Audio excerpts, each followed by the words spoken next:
Welcome to The Explainer. Today, we're decoding something absolutely fascinating. It's an everyday cultural phenomenon, phrases chanted by literally millions of people across the globe every single day. But hiding right there in plain sight, baked into the very rhythm of these ancient words, is a brilliant hidden mathematical design. You know, if you've heard these chants, you probably just thought, oh, it's just a simple expression of faith or maybe a cultural habit.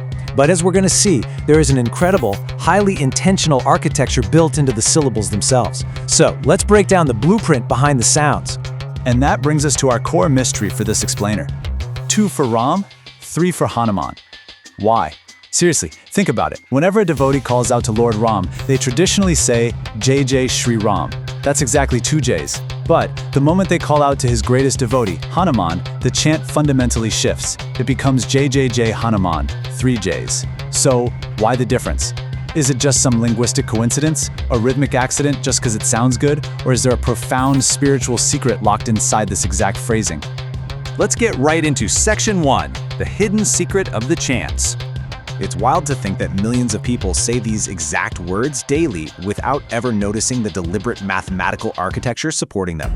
I mean, we get so accustomed to the rhythm of cultural sounds and traditions that we just kind of stop asking why they're structured the way they are. But look at this crystal clear contrast. On one hand, the traditional chant for Ram, Jai Jai Shri Ram, 2 distinct declarations of victory. And on the other, the chant for Hanuman, Jai Jai Jai Hanuman, exactly 3 declarations, 2 versus 3.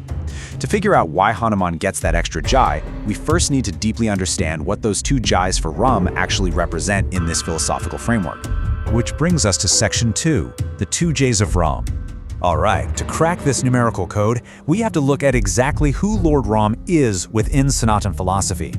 He isn't just viewed as some historical king or a mythological figure, he's the living, breathing embodiment of Dharma. He is truth, honor, and righteousness completely personified. And because of that ultimate status, his victories operate on 2 completely distinct parallel levels. The first J stands for external victory. We're talking about the literal triumph of Dharma over adharma, defeating those physical, external evils and injustices in the world. But then there's the second J, which is equally, if not more important, internal victory. This represents the absolute triumph over our inner foes, things like kama, which is unchecked desire, krodha, or anger, lobha, meaning greed, and ahankara, which is ego. External mastery and internal mastery. And that right there is exactly why there are strictly 2 Js in his chant. Moving on to Section 3, the 3 Jayas of Hanuman. So if Ram represents the perfect balance of internal and external victory, well, why in the world is a 3rd J added for his devotee? What exactly does Hanuman represent that requires a trinity of praise instead of a duality? Well, Hanuman is far, far more than just a symbol of immense physical strength. His power is uniquely multidimensional. It actually follows a precise 3-step progression. The first J is dedicated to limitless strength, or Bal. That's his boundless, unstoppable physical energy. Then the second J is for divine intellect, Buddhi, his absolute wisdom, mental sharpness, and strategic genius.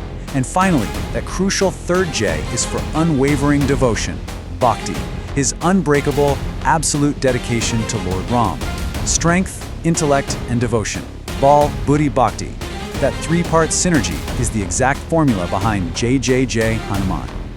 Let's zoom out a bit for Section 4, the 3 in Sanatan philosophy. Now, the explanation doesn't stop with just his personal attributes. It actually connects to the architecture of the entire cosmos in this tradition. It's about how those specific traits interact with the very fabric of the universe itself. You see, the repetition of the number 3 is a profound philosophical anchor. It ties the micro to the macro. According to this philosophy, the universe is divided into 3 lokas, or realms: Goloka, Uvarloka, and Swarloka. Time itself, divided into 3 kalas: past, present, and future. And the very fabric of nature is woven with 3 gunas, or qualities: sattva, rajas, and tamas. The idea here is that Hanuman is uniquely celebrated as having conquered and mastered all of these trinities. He transcends all realms, all time, and all earthly qualities. So those 3 Js, they aren't just a catchy rhythm. They're quite literally a universal declaration of victory, echoing across the entire grid of the universe. Which takes us to our final core concept in Section 5, the devotee greater than God.